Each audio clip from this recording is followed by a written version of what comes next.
Alors effectivement, nous avons eu la chance, contrairement à vous, d'entendre la fin de ce discours. Écoutez, je vais mettre fin tout de suite au suspense. Il n'y a pas eu de grande annonce la fin de ce discours.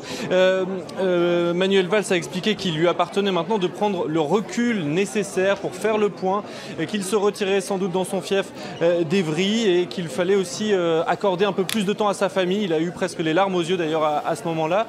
Et puis il a terminé son discours en expliquant qu'il avait beaucoup donné pour la France, qu'il avait été très fier de porter pendant 5 ans les couleurs de la France et qu'il continuerait à donner pour la France et pour chacun d'entre vous, a-t-il dit à l'Assemblée. Voilà, donc il laisse planer un petit peu le doute sur ses réelles intentions. Clairement, il n'a pas dit j'arrête la politique, je me retire définitivement. Il explique qu'il prend du recul, mais qu'il veut continuer à défendre aussi cette gauche qu'il a défendue tout au long de cette primaire.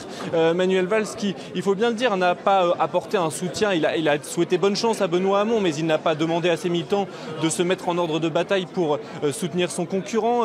Il n'a rien dit quasiment du programme de Benoît Hamon. Donc on le voit s'apprêtant à prendre un peu de recul, être quelque part en retrait de la vie politique pendant sans doute quelques mois jusqu'à la fin de l'élection présidentielle, c'est en tout cas ce qu'on imagine. Il y aura en tout cas avant cela un moment fort ce soir, c'est cette poignée de main qui est attendue au siège du Parti Socialiste entre les candidats. Ce sera peut-être ce moment-là qui montrera si il est possible ou non de réunir ces deux gauches que Manuel Valls disait irréconciliables.